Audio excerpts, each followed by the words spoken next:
So they're not doing all Android apps. It's just Android games specifically on Windows. And so there'll be a client kind of, I guess it's basically like the Play Store, the game section of the Play Store. Install games and play them. And it was only available in a handful of countries, select markets, but they're now at the summit. They said, we're going to roll this out wider. Yeah. So that's cool.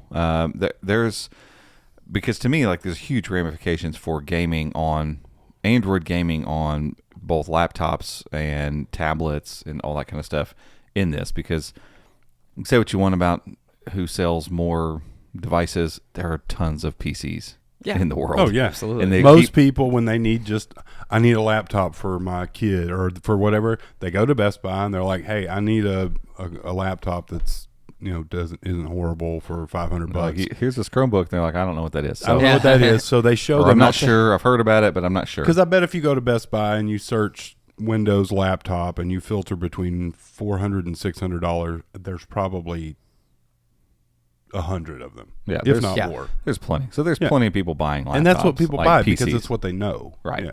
And so the fact that now you'll have this ability for Google to push Android games on PC, and they even said, like, they're basically using the same container that we get in they've just curated it to a which I'm Windows assuming app. it's Arc VM, and not that there's no reason they would use the old container for this, but because we haven't seen Arc VM roll out on all Chromebooks yet either. That's a whole nother thing. But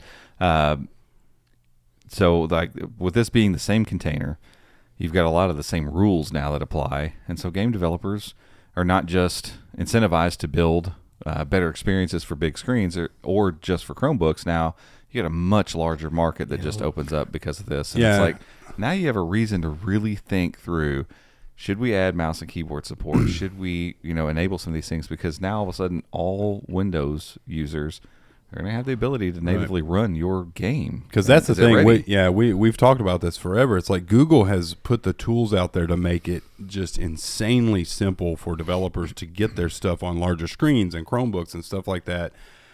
And yet it still feels like nobody's jumping on board except for a small handful. But that's because at the end of the day, whether we like to admit it or not, the Chrome OS, the public consumer-facing Chrome OS segment is still very narrow. Sure. The use case is still mostly EDU and enterprise. Enterprise is growing a lot, but that is causing a growth in the consumer base.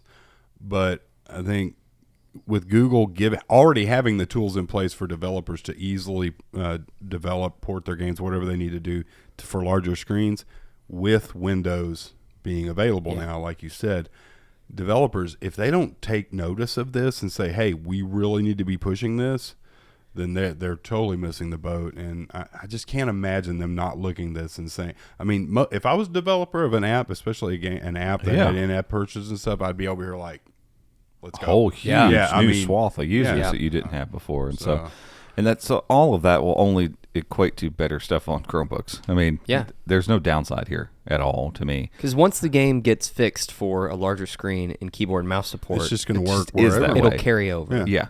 Because it's the same container. Which is so cool. One of the ones they highlighted in the keynote was Summoner's War, which I haven't played for a while, but it used to be my go-to mobile game before I started playing PUBG and stuff. I mean, I played Summoner's War for, years. I loved it, and it's one of their lead, hey, this has been tweaked perfectly for larger screens. Right, that's cool. And there's so many games that could do that, and I get it, like Call of Duty or PUBG Mobile or New State or any of those games. Like, the minute you add keyboard and mouse support, changes the game a little bit. I'm going to own you. That's what's going to happen. Yeah, I mean, I go back and forth. Like, I've gotten to the point where I think I'm arguably maybe better with gyroscopic controls and a touchscreen. Like, I can fine tune a little bit better, but if I practice all the time on mouse and keyboard, I think eventually you're better with a mouse and keyboard. You just are going to be you have an advantage.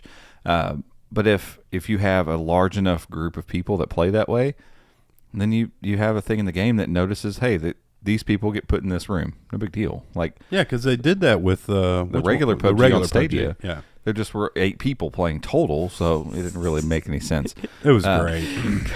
I mean, made it hard to get in matches. That's a perfect example, terrible. though. Like I'm brutal on like Day of Defeat, but if you had Day of Defeat on mobile, it would probably be a little bit of a learning curve. But I remember the first time playing PUBG on Stadia, I got owned. 'Cause Yeah. I'm just Yeah. not. I had never played PUBG outside of the mobile app. It's man. almost a different game. Oh, It totally. feels so. Yeah. But you look at games like Fortnite, for instance, that they have pretty advanced algorithms on how they pair people up. So if you're a mobile player, they're not going to throw you in a PC match unless you friend up with some PC people. And then that's on you. yeah, sorry for you that you've chosen to get in that match. But and same thing with like Switch users. They're not going to throw Switch users in with PC players because it doesn't have keyboard and mouse support. So there's ways for them to quickly sort people.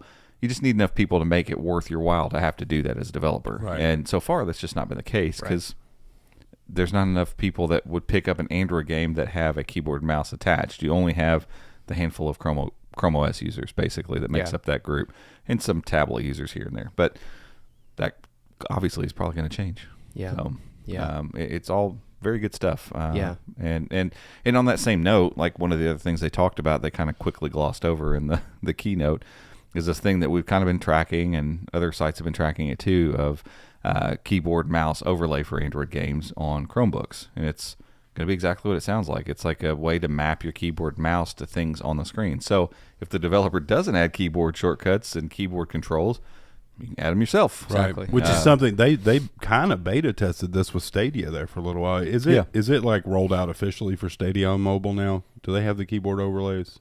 I think they The do. keyboard overlays on Stadia? So you can launch Stadia on and add some kind of keyboard. Yeah, they have like a joystick. I I was thinking they joystick had added overlay. something else though. I where don't you- remember. Yeah, I don't recall that. Anyway, But yeah, I mean, it's like BlueStacks has always had this, been for doing instance. it forever. Yeah, And again, there's you go back and forth. Like there's certain games where you're like, well, if I add all these shortcuts and stuff, now I'm adding keyboard and mouse support and playing with mobile users on Right.